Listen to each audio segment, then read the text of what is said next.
G'day everyone, welcome back to another video. We've got a shorter turnaround this week since we had a Monday night game, so only 3 days between footy, which is awesome. It does mean we have to be a bit quicker on our feet with our trade targets this week. So yeah, I've got that video today. I do have a little bit of a different format. I've got my table as per usual, but I've got them as situational buys or situational avoids. A lot of people come into the comment section, which is awesome, and ask, like, should I trade for this player, whatever player. It is like very hard to give a direct answer without knowing what their team is like. And like a player can be an awesome trade in for one team, then a terrible trade in for another. So I've sort of broken that down in this one. Please let me know if you like this sort of video, this sort of table. I do change it each week based on like what round we're in, because each round has sort of different catalysts. But for this round, I thought it was interesting, but I don't necessarily love it. Like, it's a lot of info jam-packed on a table. It's not the easiest to read. Like, you might need to take screenshots or something. It was a little bit extra work. Sorry this video is out late. It's out late in general, but also I just filmed this whole video for over an hour and it somehow didn't pick up any audio. So yay for that. That was awesome. But yeah, going to film it again. Hopefully it's just as detailed. I do have to run off to an obstetrician appointment soon, so hopefully I can still smash this out. Please consider subscribing. I'm doing this 2 times for you. Obviously you're only seeing it once, but if we can get to a 4 before, the 4 is the first number by the end of the weekend, that would be awesome. Hitting 400 subs. You guys are smashing out the support. Like, the views are crazy for my sub count the last couple of weeks, which is awesome. So thank you so much. Yeah, would love it if you subscribed. We'll get into this video times 2, hey? So yeah, we'll start with hookers. Damien Cook, similarly to last week, I think he is the best option on the board. I don't necessarily think he's like a standout option. It is super dependent on his minutes. If you don't own Jazz Tavanga, I think he's absolutely worth it, because you do need around 15 and 18 hooker, and they're just in such short supply. We thought Mamazelis might be back by this point, but the fact he's not obviously means we can't get him this week, and maybe not for round 18. So yeah, you do sort of need one that plays both. You have Blake Brayley, who plays round 15 but not 18, and he's probably a step above but not a keeper. And if you expect Cook to be a borderline keeper, then I think he is worth it as well. He's priced at 45, probably averages around 45 to 50 from here on out. It's close. In a weakened hooker position this year, I think there is a chance he does become one. If you do already own 3 or 4 Dragons, there are a few on the board, then I probably avoid just because of their round 16 bye. It is minor by round, but we do have a few teams missing that are fantasy relevant. So myself, I've got to be missing 6 guys that round, and we're only playing 13, so that only gives me 2 other ones of flexibility. So I think, yeah, if you already own a few and you have no other hooker coverage in round 16, then absolutely avoid. But apart from that, I think he is worth the risk. It's all dependent on his minutes, really. So if he's priced at 45, there's not too much downside. We know what he can do playing 60-plus minutes. I got him in personally after his 70, so I bought him in last round, like most other people, for a 28. If you weren't already aware, he moved into the centres after 15 minutes, so he was never going to score well.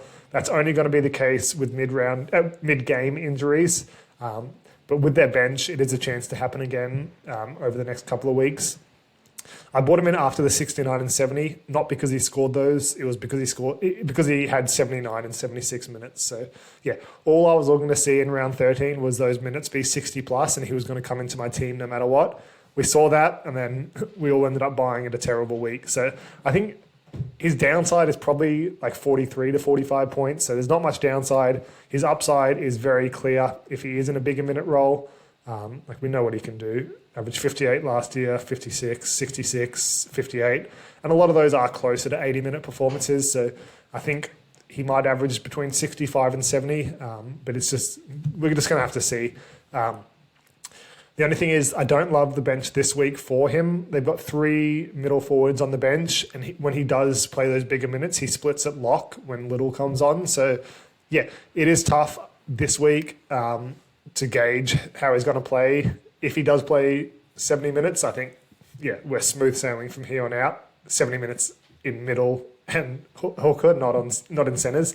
But yeah, I think we should be okay. I think it's still worth the risk regardless. There's not too much downside. Worst case, we get rid of him in round 19, and he did provide some cover in the bye round period. But yeah, certainly some clear upside as well. Iolu, so yeah, this one's the other end of the spectrum, as he's just pretty much a clear cash down. He's priced near basement price at 248k. He probably plays between 30 to 40 minutes. This was when he started in round 12. He's starting again as of now, but we'll see what happens. They switched it in round 12. In the game after, he was on the bench and only played... Oh, no, he actually started that one as well and only played 19 minutes. So, yeah, it's tough to gauge what his minutes are going to be like. They got Sam Walker and Zach Docker-Clay on the bench. I'm assuming one of those plays in the middle. I'm assuming that is ZDC, but we'll see what happens there. You're pretty much just getting him as a cash down.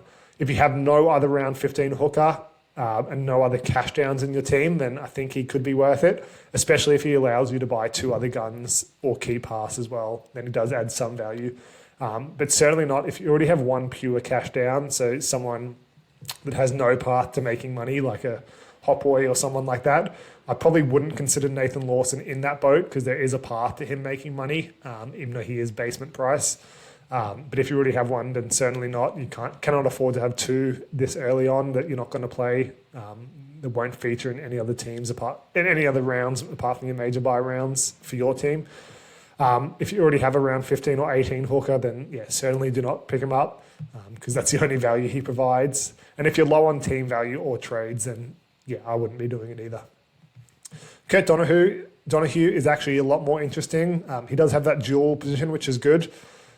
Specifically for the halves, we know Jerome Hughes is going to be available and a great pickup next week, who has the potential to become a keeper, whereas Donahue probably not. So if you don't want Jerome Hughes next week for whatever reason, then I think Donahue is more valuable to you. And if you have no round 15 hooker, then yeah, that's why you bring him in essentially. If you do have a round 15 hooker already, like a Cork or Jazz Tavanga, then I probably would be avoiding Donahue. If you need a round 18 hooker or half, then yeah, I'd be avoiding. Both those positions are kind of tough in round 18, and Donahue has the bye as well, so it doesn't provide much value there. If you're low on trades, yeah, certainly wouldn't be picking him up. He is a mid-ranger. He's like 470k, and then you'll probably need to trade him back out when there's about 550 to 600k is what you're probably going to be getting from him. That is a decent price point where you can move up to a Yo, Haas, or Cleary, but it probably isn't enough value to justify 2 trades essentially. And yeah, I've said if you have Joseph Tavanga and Damien Cook. But yeah, in terms of him in general, I think he is a decent option. They have 3 or 4 season-long injuries in that forward pack. I think Max Plath, Saifidi, Gilbert, and then someone else that I can't remember, but all like solid rotational guys. So it looks like he's going to be playing big minutes at lock. There's not much historical data at all. I think that was his only game. Yeah. Never really played NRL apart from hooker in that big minute role, which he's been decent at. It's like similar, like his tackle count's probably a little bit higher at hooker. His meters gained at hook is actually really decent, so that will probably increase a little bit as well. He did have 1 try, but yeah, he might score 1 every 5-6 games, so that will probably drop a little bit. What's this comment say? Where did he play? No, it doesn't say. He switched positions or anything, so that's fine. But yeah, I think he could average maybe anywhere between 44 and 48-ish off the top of my head. So there is a path to him being priced 10 points undervalued. If he did play round 18, then I think there's certainly more value. He will be a nice pod, I think, and I think he will score pretty well. But just having that buy in round 18 in an awkward position and also having a buy in round 21 as well. That's the only reason I'd avoid. And the fact that he's not a keeper, so you'd have to trade him out again eventually. So yeah, for all those reasons and Jerome Hughes coming into our teams next week, I'd probably avoid. But yeah, I think he's certainly a nice pod to potentially have if you want to try and increase your ranks. And that's about it for hooker. Like same as last week, they're very slim pickings. The only other one is Blake Brayley, really. Maybe Jaden Brayley at 300k, who's probably a better cash down than Iolu, but it is a little bit more expensive. He is starting this week. He's leaving the team at the end of the year. So it's probably like a 1 week thing and then back to the bench. So yeah, wouldn't do it personally. I'd be targeting Cook for sure, Donahue next, and then Iolu maybe third. Trbojevic, yeah, I guess he's still an option. Like if you have him, absolutely hold. He's a threat to move to the bench any week, including this week. He's named on the bench, but in all likelihood he probably starts, same as last week. But yeah, I think he's pretty much peaked. I wouldn't be picking him up, but if you have him, hold for sure. So yeah, moving on to the mids. I put AFB and McInnes together. They're sort of very similar, like they're on the same team, obviously, and also average very similar. I think AFB is slightly high risk, higher reward, but not risky in the traditional sense. Like he's not going to average 40 or something. That's terrible. But he does have that higher upside, but the lower floor. And then McInnes is probably a little bit safer. The only reason I don't love these guys is I probably consider them like your tier 3 mids. So you got tier 1 where it's like Terrell May, Payne Haas, probably just those two, to be honest, who average like 70 plus. Then tier 2 at 60-ish, like Tarpanay, Kalamatangi, Couchman, probably a couple of others as well, like Isaiah Yeo. And then tier 3, the guys who average between like 50 and 55. And you've got so many guys in this list. These two, then other guys like Horsburgh and stuff like that. So there's probably close to 10 in that list. So they're not traditional keepers, even though they average like as much as a keeper should. There's just so many guys ahead of them. They're probably anywhere from like the sixth down. So yeah, personally, I don't view them as end of season keepers or anywhere close to must-haves. But in terms of round 15, they are very valuable. They're probably the third or fourth best guys available in the mid. Personally, I have Tallis Duncan in my team, and I'm not looking to upgrade my team to bring in one of these two guys when that's probably the clearest one I can do. Just because I think Tallis Duncan scores 40 to 45 anyway, AFB and McInnes 50 to 55, and I don't really want them. They don't play round 18, so they lose a lot of value there. But if you don't want Tallis Duncan, then I think you're going to have to pick up one of these guys if you already own Kaloa, Matangi and Couchman, unless you go down the list and there's not too many available. But I wouldn't be picking them up if you don't view them as a keeper or you need round 18 mids. So yeah, I'm in the red side of things here and I won't be picking them up. But in terms of them in general, like I think there is some merit to AFB especially. The minutes are really good. Round 11, we saw both him and McInnes play extra minutes. They both played the whole first half because they had 2 backline injuries, and then like they both carried on in the second half playing big minutes. So we saw 70 minutes for McInnes and 67 for AFB, which really isn't going to continue much. But AFB's minutes the last 2 weeks have been solid as well, 59 and 64. That's about where he averaged last year. And then scored 58. So 58 and 60 minutes is really good. It's down to 55 this year, but we have seen it increase lately. So yeah, if he's playing 60 minutes, I think he is almost in that tier 2 category for mids. But I'm just not seeing it every week. They don't play round 18. So yeah, if you were getting one, it would probably be him, like AFB over McInnes. McInnes' minutes are a bit all over the place. Yeah, like he averaged about the same last year and averaged 52 score. So yeah, we know what he can be. We know AFB has that upside, assuming he is playing 60 minutes. So personally, I'd avoid them. AFB over McInnes if you are picking up one though. Pacifica Tonga, so he's a bit more expensive than a cash down at 300k. It's a bit of a weird one. Like, he played 40 minutes last week, which is awesome, but they did have multiple injuries. We know Cook went into the centres, but they also had 1 or 2 other injuries that I can't recall off the top of my head. But apart from that, he played 30, 21 and 22 minutes. He did score a try to boost his score in round 13. That's not going to happen every week. He's not going to be a traditional scoring prop. I think he averages anywhere between 20 to 30 minutes and probably a 20 to 30 score. He probably does score close to 1 point a minute. He looks good in real life. He's just an awkward price at 300k. They do have 3 props this week. Emre Gula's back in the starting side. 3 props on the bench. Emre Gula in the starting side. When Jaden Sewer's back, Couchman will move into the middle and play like at least a little bit of minutes in there, and that's his traditional role as well. So, yeah, I don't love the long-term outlook for Tonga, even though he does look good. But if you expect him to play 35 minutes or more, then yeah, maybe you can pick him up. He's priced at 22. You need him to average 35 plus to be worth it in that sense. I just can't see it personally. If you can't afford Tallis Duncan, there is about 150k difference. Then it means he's more valuable, I guess, like if you need a mid. Then if his cash allows you to buy 2+ guns and keep Haas, similar to Iolu, then I think it's more worth it. I don't know if I'd say it's worth it, but more worth it. Same as Cook. If you have a few Dragons already, then definitely not. If you're low on team value and trades, then yeah, again, certainly not. He's not going to have that cash generation that a lot of other guys, a lot of other cash cows should have, and he's not quite basement price either. So he's going to get up to maybe like 350k-ish, potentially 400k at some stage. And at that point, you're probably going to want to either trade him down or up. And like you're using 2 trades on him, and he hasn't made that much cash generation. So he's not quite basement price already, which means you are going to want to offload him eventually, no matter what his price is. And yeah, I just couldn't do it personally.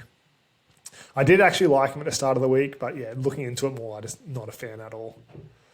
Then moving on to the big boys, Koloamatangi and Couchman. So yeah, pretty much there's no reason you shouldn't be picking these up. Actually, as I was recording my first video, I did see some stuff from NRL Physio. So let me get him up. I think Moses is out of Origin, so Luai's coming in for him now. But that means, I would assume that means Burden still is 18th man, and then Koloamatangi's 19th man still, so he should play. So that's fine. But if it was Burden coming into the starting side, then maybe things change. But I think at the moment that's fine. We also found out Fletcher Sharpe is in doubt as well, so we'll see about that one too. I'm actually not mad about that. When 90+% owned guys get injured and I have coverage, it's actually good because I have more trades as well. So I like the chaos in that sense. But yeah, obviously I don't like seeing guys get injured, and I hope it's all good. Yeah, in terms of these two, I think they're both pretty standout picks this week. I do prefer Couchman over Koloamatangi just based on the price point, but I think Koloamatangi probably scores a little bit better. If you can't afford both, I'd probably get Couchman over Koloamatangi.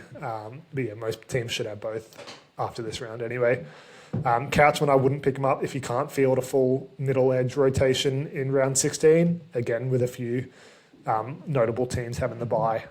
Yeah, in terms of face value, Couchman is the better option based on being underpriced, but Koloamatangi should score more. So yeah, we know what Koloamatangi can do. He doesn't have much data at prop. He's only had one other game last year, in 33 and 73 minutes. We know he's not really doing that. But at lock, he averaged 58 and 70 minutes, and when that increases to 60+ minutes, he averaged 67 and then 70 in 70+ minutes, which is crazy. I think Wayne Bennett's not going to move him at all. It'll be pretty silly too. I know Koloamatangi doesn't want to play in the middle, but it's clearly his position. He's been absolutely crushing it. 81, 85, 86. Hello. Just filming a video, mate. So yeah, I can't see any reason why he'd move. I'm just going to let this fly. He does this all the time. So yeah, I think the only risk was him making Origin. He's made 120k over the last 2 weeks, which is just crazy.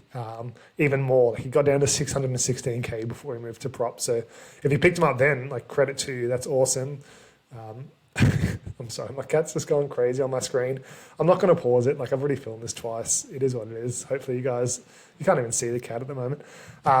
Yeah, the only risk was him playing Origin, but I think he was still worth it anyway, knowing what he could have been. And at 800k, his price at 60, he still does have some upside if he's playing 80 minutes in the middle. I don't know if he plays 80 every week, but he should score around that at worst anyway. And then Couchman, his price at 52, he's probably will average 60+ from now on. He averages 58 even with that score of 26 in 24 minutes when he got injured. In normal games, he averages 62 for the year anyway. I don't actually mind him playing 80 minutes on the edge position. My damn cat.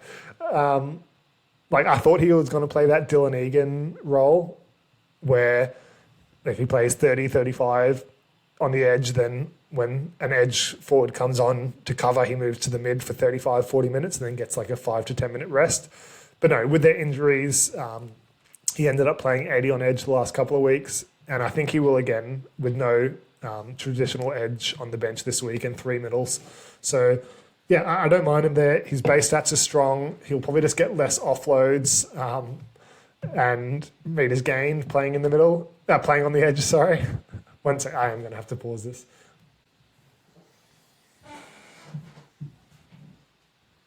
Hello.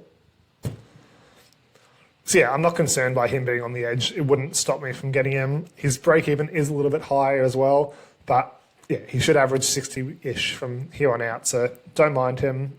I certainly love him as an option and probably prefer him over a Koloamatangi, but ideally you should have both.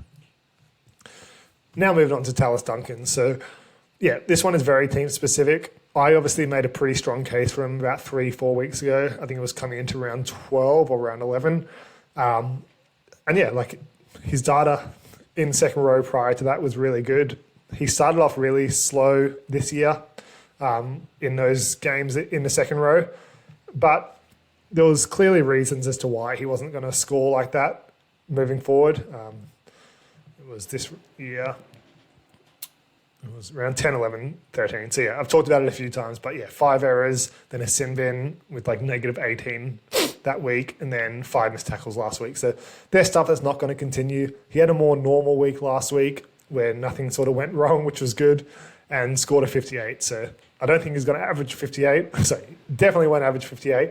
I don't think he's going to have too many games where he scores 58, but yeah, he does have that upside, and the downside isn't that strong. Like he shouldn't score 24 again. So I think he scores anywhere between 35 and 50 most weeks and probably averages out about 45. Is that worth it for your team at this stage of the year? When I bought him in round 12, absolutely. Like that was still early enough for a mid-ranger. I don't know if it is now. Like obviously he has great coverage in round 12 and 15, but you're probably going to want to trade, in 15 and 18, but you're probably going to want to trade him out before round 19 when they have that bye.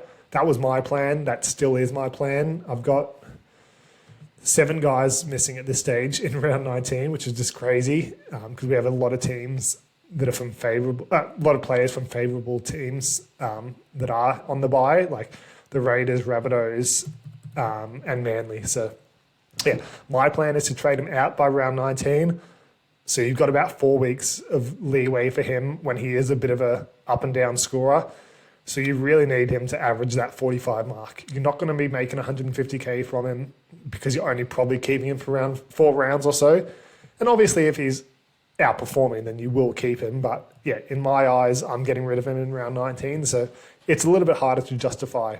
But I do prefer him over AFB and McInnes this round. So if you're in the same boat where you don't want them, then he's pretty much the only option or the best option. If you already own Koloamatangi and Couchman, then yeah, it adds more value. You should not be getting him if you don't already own both of those. Just find a way to get them.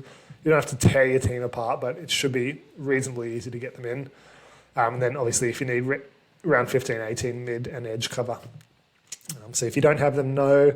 If you already have multiple mid-rangers who won't become keepers, then certainly not. So we know like a Jerome Hughes, Reece Walsh next week are going to be decent options, and they have a clear path to becoming keepers. Like they've done it for years on end. They're just having a down year this year, which has made them underpriced. So they're at a mid-range price point, but they're clearly not mid-rangers. Whereas Tallis Duncan is obviously not going to become a keeper, even though he's a similar-ish price. So there's a big differentiation between those two. So if you already own a couple, if you're getting like a Kurt Donahue and then a Tallis Duncan, then absolutely not. And yeah, if you already have a couple. Me personally, I don't have any other mid-rangers really left that will be left after trades this week. Like I'll have Riley Smith, but I'm trading Munster, Tamale, Savala. So yeah, like I don't really have that many. So for me, he's fine. Obviously, I got him a couple of weeks ago, but I would potentially be looking to bring him in if I hadn't already. But yeah, if you are still late to trading your Iongi's, Kartongas, guys like that, then no, like you probably can't justify it. Yeah, that's just for me. So overall, probably still think is a decent option, but it has to be very team specific. Jacob Preston, I think, is a really good option this week. He will be pretty pottish because he's quite expensive. Is anyone picking him up? Yeah, like 1% of people so far. So, yeah, I think there's value there. Like, he's coming back off a month off through suspension, not injury. So he should be really fresh, should be really fired and up and ready to go. He's essentially a top 3 edge. You got Matangi and Couchman, who are the top 2, who can like shift over to mid as well, obviously. But yeah, then his third, that's an average of 60. That's why I started with him for the year. I thought he was going to average between like 58 and 60. So I don't think that's going to fall off dramatically. He has had a few tries, but he scores in different ways. One second. Sorry, now my dog's going crazy. Yeah, like I don't think he's going to drop off. He has scored a couple of tries lately, or this year anyway. But he has so many ways he can score fantasy points. So I think he is going to be a top 3 edge. He is just priced as one. Like he's not underpriced at the moment. He's priced about where he should be. Whereas there's a lot of other guys in other positions who are slightly underpriced or even heavily underpriced, like Jerome Hughes next week. So if you already own most of those other guys, then yeah, I think Preston's a really good luxury trade this week. The guys like Aitken, Couchman, Drinkwater, Beau Fermor, like kind of, all those guys are underpriced, plus a few other guys like Kiraz is slightly underpriced. Garrick, if you're buying him, he's potentially a keeper who's very underpriced.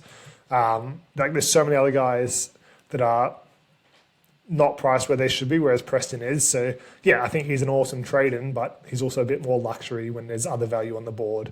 Because I think we will have to, well, a lot of people will have to start buying underpriced keepers at one stage, just based on how many trades are left. Like there's less than 10 trades on average left. I think it's like 9.8 in the top 1,000. So you're going to have to make compromises somewhere. So Jacob Preston doesn't really fit that bill, but again, like he is a top 3 edge. And if you view him as one, you can absolutely bring him in, no worries this week. If you do need a round 16 edge, then yeah, probably not, because again, it's a tough round next week. And then if you don't own Matangi and Couchman, like usual, yeah, pick them up first. And then if you have a low team value, which sort of ties into what we've just talked about, having to buy underpriced keepers. But yeah, where is he? Here. Yeah, it's priced at 58. Like he's just incredible, averaging 60 for the year. The last game he went out was with a sin bin as well. So, yeah, crazy stuff. He was on 74 after like 66 minutes. 76 even, actually. So, yeah, just crazy. He averaged 52 last year, but was a lot better when he moved to second row and averaged 58, which is where he's priced at. So, yeah, priced at about where he should be now. KPP. So, yeah, if you were going to do this, it was probably going to be before round 12 when he had 2 major buy rounds to come. It's a little bit harder to justify now, a little bit more expensive, and has already played round 12. So if you don't need a round 18 edge, then yeah, maybe he is more valuable. And then if you view him level with Preston or top 5 edge, then yeah, like that's an end of season keeper. So if he's the one you want to get, then sure. Personally, I have him a tier below Preston. He's averaging, 57.4 for the year, which is great. He has had a couple of games a bit lower of 70 minutes because he had sin bins and is still averaging 57. So, yeah, you're not expecting 2 sin bins in, 11 rounds or so. So, yeah, that will decrease, and that maybe means he should be averaging 58, 59, maybe even higher considering he's lost a couple of minutes there as well. But yeah, I just can't see him getting up to a 60-point average. I view him more between like a 54 and 57, which still puts him a little bit underpriced, but there's better guys on the board. Like Ewan Aitken is cheaper, has better buy coverage. So yeah, it feels more like a luxury one again that doesn't play round 18. So yeah, personally, I don't love it, especially if you need a round 18 edge and you don't already own like the main 3 guys. Then I think you can probably avoid unless you want a pod option and you don't need round 18 edge.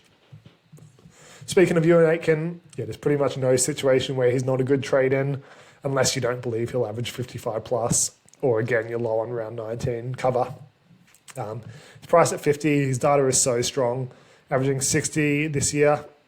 playing at second row.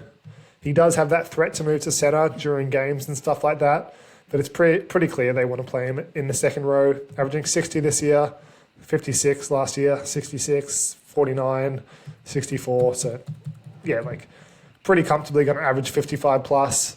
Nothing about this screams that's not sustainable. 1 try in 5 games, yeah, that could even increase.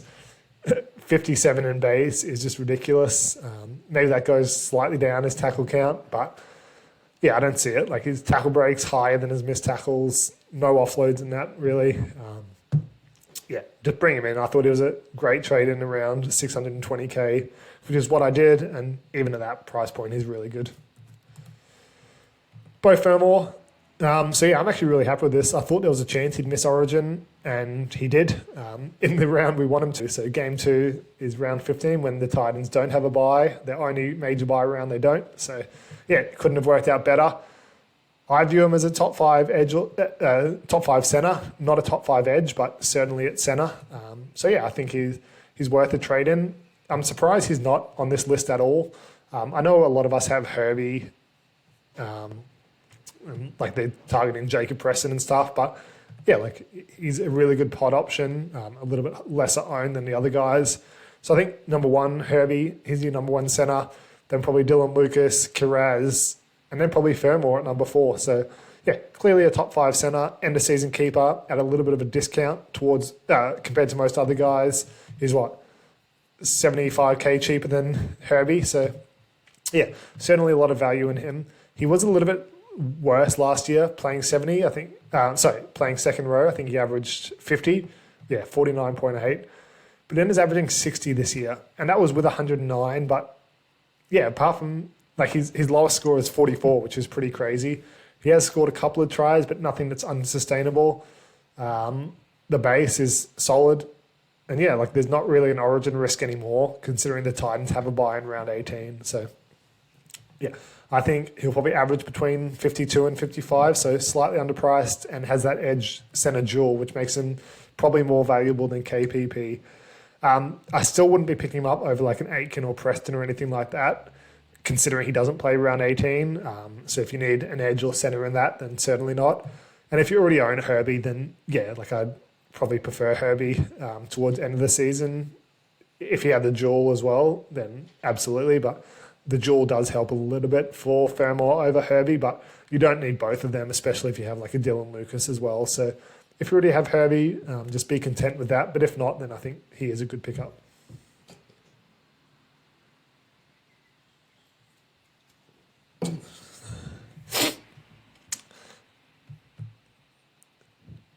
Moving on to the halves. Isaiah Katoa.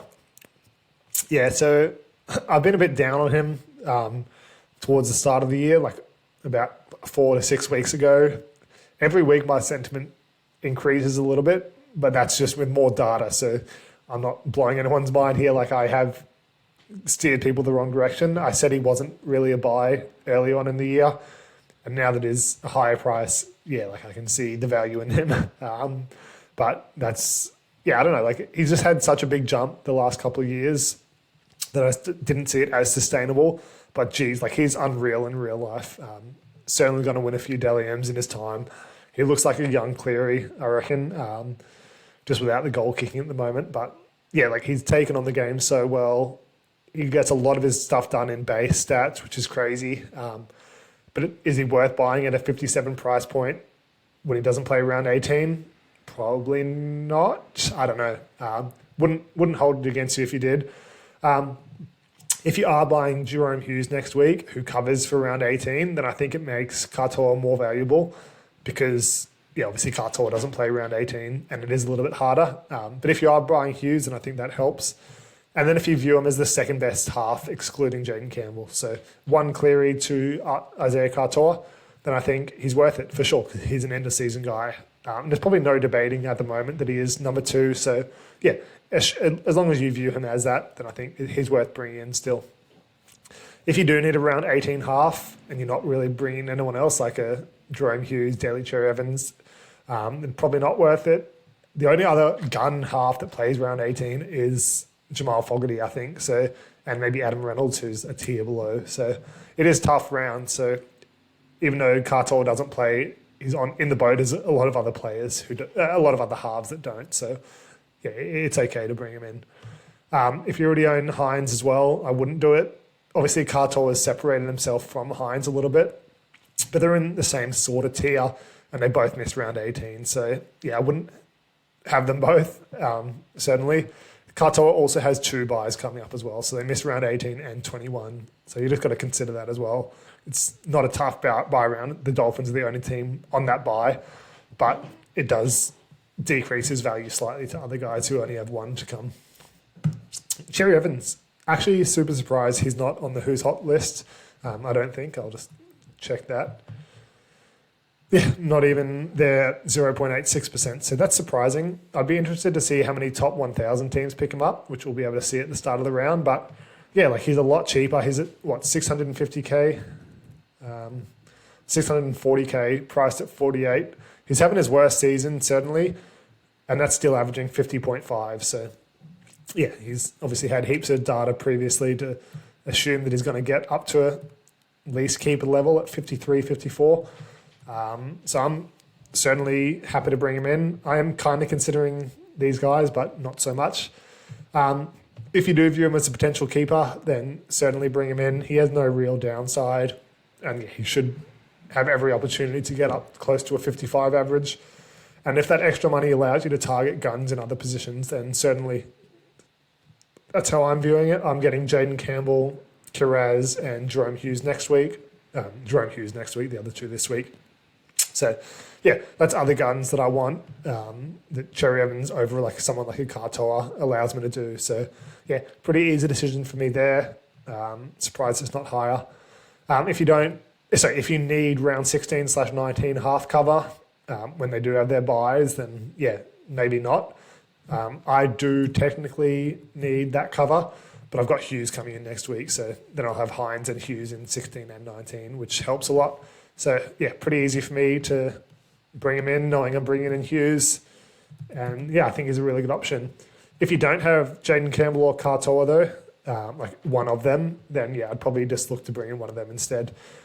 Campbell's probably the top guy you want to be looking at. Katoa a little bit below that. And then yeah, Cherry Evans, like you need one of those plus Cleary before you look at Cherry Evans for sure. But his kick meter is like a solid. He's averaging 430 for the year. He does have some down games of like 38, 42, 36, which is a little bit concerning. But like a few of those, well, not those games, but he's had lower kick meters in a few of those games throughout the year, like 234, 199, 148. But recently he's kicked 550 plus in 4 out of 5. So I think that will slightly increase. If Garrick ever went down, he gets goal kicking back as well. So yeah, I think he should average 50 at worst across the season. So yeah, I'm happy to bring him in. Lockie Galvin / Jamie Humphreys. So yeah, similarly to the Sharks props, I bought these guys in the same boat because they're kind of the same tier. That mid-range half with a slight potential to move up to keeper level, but very risky, like high risk, high reward sort of guys. If you believe they can average 50, then I think it's worth it. They're like 100, 200K cheaper than Cherry Evans. And if you think they'll average 50, that's only a couple of points behind that. But it's definitely not guaranteed. But if you're like 75% confident, then sure. Obviously, everyone has different assessment on players. So, yeah, it's up to you to make your own. If the extra money allows you to target guns in other positions, so yeah, same as Cherry. And then if you don't want Cherry Evans. So I think if you don't, I think you should target Jaden Campbell or Katoa. If you don't have, if you already have those, I'd go Cherry Evans. If you don't like Cherry Evans, then get Galvin or Humphreys if you need a half. That's the tier I'd have them in.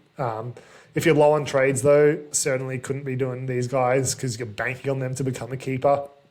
And then if you're also getting Jerome Hughes, like you want him to be a keeper as well. So that's 2 guys who are probably slightly above 50-50 to average 50 plus for the season. So, yeah, you'd rather not take the risk on both of them. You can pick up one, hoping for it. I think Jerome Hughes is more likely. Like, he's probably 75% chance to average 50 plus, but yeah, it's not guaranteed. And then if you're picking up one of these two as well, it makes it a lot trickier. So if you're low on trades, you cannot do this by any means.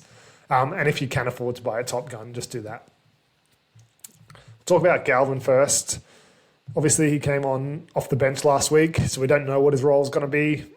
I'd certainly assume he's going to play in the halves moving forward, as much as they didn't like it.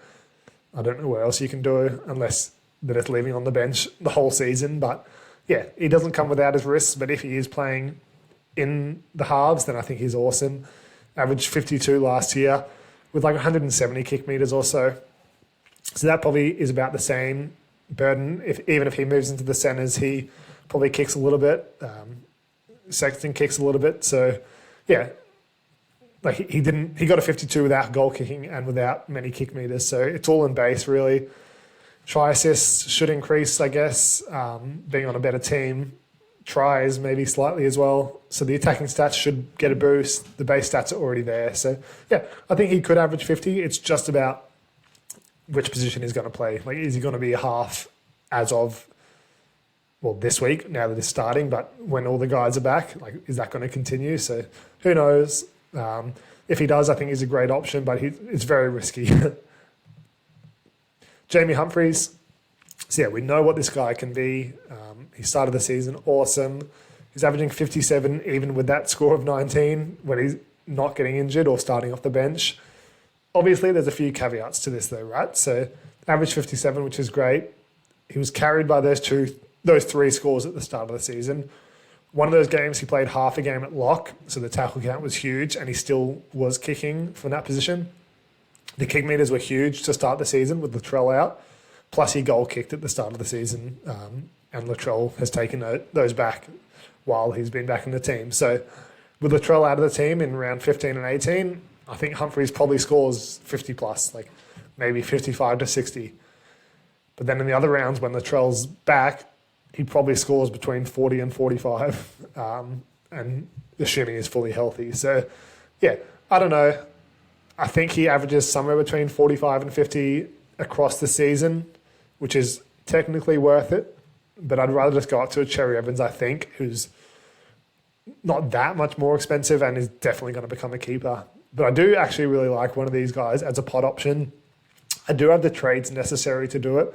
And going cheaper means I can easily get back Yo and Haas and Cleary.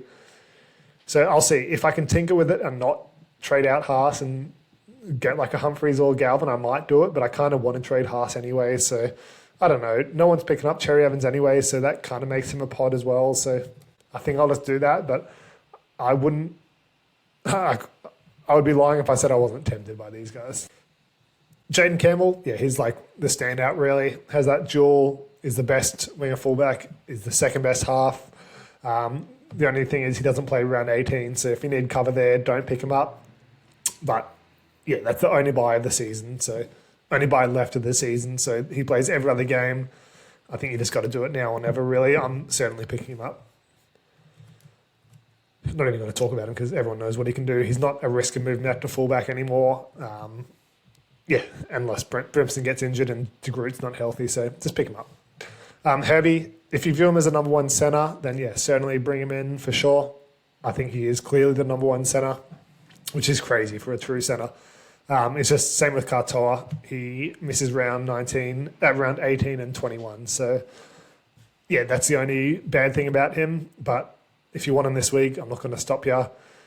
If you already have at least two of Fermor, Lucas, or Kiraz, though, I probably wouldn't get him either. Obviously, Kiraz, all three of those guys are dual, so you can move them around, but they are, you essentially want to play them at centre to maximise your team. So, yeah, if you already have 2+, I wouldn't do it personally. I've already got Lucas and Fermor, and I think I'm getting in Kiraz, so I probably won't be looking at Farnworth until after round 21 maybe, or after round 19. Just crazy though, like averaging 60 as a real life centre is insanity. He averaged 55 last year, which is just crazy. And no one thought he'd do that again, and he's done it even better this year. 7 weeks without missing without 7 weeks straight of scoring a try, 48 as his lowest score for the year is unheard of. But yeah, pretty clearly the number one centre now. Nathan Lawson. So yeah, the main reason I brought him in last week was because I could loop him. I knew the Dragons played first this week. I knew I had backup in winger fullback and in centre, sorry. So yeah, I think if you have another guy you can loop with him, or you can make a mid-round trade to bring in a centre if Lawson scores badly, I think he's worth it, because there's every chance he comes out and scores a 50 to 60, but you don't want to have to rely on him playing this week. Like if you bring him in to be your starting centre, then absolutely not. Like think of someone else, because again, he could always score 15, 20, and you like that wouldn't surprise me either. But it's good to have his potential to score a bigger score, because that would be super valuable at his price point, but not if you're committed to it. I don't think he's a true cash down. I think there's every chance he could end up being that way, but I think he earned a spot over Tyrell Sloan on merit. But then they lost by 50, so who knows? Chewy Pelotti's back next week. We'll see if Nathan Lawson's still in the team. There's every chance he is just a true cash down, but if he stays in the team, I think he could easily make 150 to 200k, depending on how many tries he scores. So yeah, I think he's a good trade-in. That's why I did it last week. If you don't have anyone else in your team below 400k, then I think he's worth it. Like if you have King Tongia, probably not. And like a couple of those other guys like Hopboy, then yeah, it makes him less valuable. But if you don't, then that's great. So yeah, if you already have cash downs, don't do it. If you must play him this week, don't do it. And if you're relying on him for round 18, don't do it either. So like I said, there's a chance Chewy Pelotti takes his spot instead of Tyrell Sloan. So he might not even be in the team in round 18. So if you're buying him for this round in the hope that he's playing round 18 and you're going to start him again, then yeah, just buy someone who's certainly going to play, because it's probably a 50-50 at this stage. Jacob Kiraz. So this one's interesting. I think he was a surefire bring-in for me, and I still would like to. But there's a chance he's playing Origin now for Brian To'o if he gets injured. And I don't think it's likely. I think Bizza probably does play. But there is a chance, and the Bulldogs have the last game of the round. So we might not know until Saturday-ish, and then your Tedesco's off the board. Maybe your Drinkwater's off the board. I can't remember when these teams play, but yeah, given they're the last game of the round, it makes it tougher. If he was playing the first or second game, then we could readjust our trade plans, if anything, like if he was rushed into Origin camp. But yeah, like we just don't know now. So if you have cover for him on the off chance he does make Origin, then I think he's fine to bring in. And then it is what it is. Like you've lost points this round, but you're just taking that risk. But if you have to play him no matter what, and you're going to be playing without a centre if you do bring him in and he's brought in, or a winger fullback, then yeah, just don't think you can justify it. But apart from that, I think he's a surefire knockout. Unless, again, you have no centre winger fullback cover in round 16. And if you already have Herbie or Tedesco, I don't think it's worth bringing him in. They're in the same sort of tier. I do prefer Kiraz over Tedesco. I prefer Herbie over Kiraz. But yeah, you don't need multiple guys of that calibre, so I'd avoid him in that case. But other than that, I think he's worth it for sure. Teddy, even though I do prefer Kiraz, if he didn't have that Origin risk, given he does, Tedesco's probably the safer bet this week. And yeah, it's almost any reason to bring him in. He's a good trade-in in most scenarios. Again, if you have Herbie and Kiraz, then maybe not. If you already have 3+ Roosters, so like a Nafahu White, Siwa Wong, Savala, stuff like that, it is a bit tricky for round 17 because you're already missing a couple. So in that case, probably not. I'd look elsewhere. And if you already have enough winger fullback cover in round 15 and 18 and don't view him as a top 5 winger fullback, then yeah, you can probably just avoid him. He is probably anywhere between the 4th to the 6th best winger fullback by end of season, but you don't necessarily need him. Like if you got like a Garrick as well, who's a tier below, yes, and you have enough winger fullback cover, then it's not necessary. Like he's not an end of season must have. He's an end of season would be nice to have. But yeah, he's not in the top 3 players in his position. He's not dual. So yeah, you don't necessarily need him by end of season. So if you don't need him for the cover, then just avoid him this week. Scotty Drinkwater. Same as Teddy, like there's almost any reason to bring him in. He does have a higher break even still, so if you have a lower team value and just want to wait another week to bring him in at a potentially cheaper price, then sure, but I'd be bringing him in this week. And then if you don't view him as a top 5 winger fullback, then avoid as well. But I certainly do. I think, yeah, he's pretty clear. I've talked about him a bit. I bought him like here because he kicked for like 270 metres and that looked sustainable. It hasn't been the case, unfortunately, since. But he averaged 50 last year, or 49 last year, without goal kicking. And with the goal kicking this year, he's averaging 50. But if he can get back to that 49 in his traditional stats, and then +6 for goal kicking, that's 55 already. And then he averaged 126 kick meters last year. So if he can get that up to anywhere close to 200, that's another 2-3 points of value. So yeah, I think with Purdue in the halves, it does help him. I don't love it this week with Clifford in the halves over Dearden in terms of his kick meters. I think that probably is a lower kick meter game again. But across the season, I think he could easily average 57 to 58 points. So yeah, I think his floor from here on out is probably 53. His ceiling is maybe 60. So clearly underpriced. I think he's a step above Tedesco, just with higher upside. So I have him about the third to fourth best winger fullback by end of season. So I'd be bringing him in if you don't already. Now, Tommy Turbo, we'll finish the trade targets on him. 400k is very tempting. I'd be lying if I said I wasn't 1% tempted. If you need a high-risk, high-reward flyer, then absolutely Tommy's your guy. There's no one with a higher ceiling than him at that price. So yeah, he's great. We just know that he could get injured at any point. Like, it's not his points potential that is risky. Like, I don't think he's going to lose money from here on out. 400k is probably the lowest he'll go. I think he has a higher break even this round, but like, we're not worried about how he performs when he plays. It's just he could get injured at any game. So you need to have ample winger fullback cover for every round, essentially. So yeah, it's great he's playing a major by round, but he could miss the next 2 weeks, then play round 18, and then you're low in round 16 and 17 as well. So yeah, if you have plenty of other cover and you're only relying on playing him in the major buy rounds, then it's up to your own discretion in the other ones. Then sure, I think that's worth bringing in because you're not relying on him every week. He's only like 150k above a cash down, so he's not hurting your team by having him. But yeah, like, I don't know. I just couldn't do it personally. If you're low on trades and cover, then certainly not. Like, you're probably going to have to trade him out again at some stage. And if you're relying on him to become a keeper, then absolutely not. Like, we know that's his upside, but maybe a 5 to 10% chance that he makes it through the season as a keeper level. He's averaging 33 this year, obviously with a game of 2, but averaging 33 for the year in injury unaffected games, 54 last year, 48, 38, 79. Like, we know what he can be.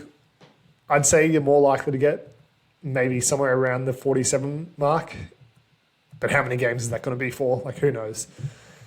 Yeah, I don't know. I don't think you can expect him to become a keeper, which is 55 plus points. Like, that's 25 points undervalued. If that happened, then you're fucking laughing. Like, awesome. But there's so many risks. It's a fun one. I'll give you that. He is actually really popular as a pickup. Yeah, third most popular, which is just crazy. I'd be interested to see how many top 1,000 teams do it. I'll probably tinker with it to see what I can do with my team if I do bring him in. But yeah, like, I think it's too rich for my blood, and I've got 14 trades left, so I'll probably avoid him. It would be super fun though. If you do it, good luck to you. Yeah, the time is now 2:14. I've got to leave in like 20 minutes for an obstetrician appointment. So I'll quickly go on to the who's not list. I won't have like a sells or holds video. I'll just quickly rush through this. Pretty much, if all your Eels guys can probably go apart from Riley Smith, he's probably the one I'd keep. Tamale definitely go. Iongi leaves. Kartonga leaves. Hosking I'd probably hold. Tarpany hold for sure. Payne Haas, very team situationally. I'm selling personally if I can. So yeah, I'd probably lean towards sell. Robert Toya, sell. Cleary, hold. Ponga, hold. Hero, he's out for 10 weeks. Sell. Riley Smith, give it another week. He might be valuable to you in round 16 like he is for me. Jamal Fogarty, absolutely hold. Arthurs, yeah, I would have sold him like 10 weeks ago. Horsburgh, probably hold unless you're getting like a Koloamatangi or Couchman. And then Lehigh Hopewade, sell for sure. So yeah, won't go into that. Please feel free, if you watch this far, just let me know if you want a recommendation for a sell or hold. I just can't have a video out, unfortunately. If only I hadn't filmed this twice. Yeah, we'll see you next time, guys. Good luck in your trading this week. Good luck in this round. We've got a game tonight, so hopefully we have a few big scores from the Dragons boys. But yeah, we'll see you next time, guys. Bye.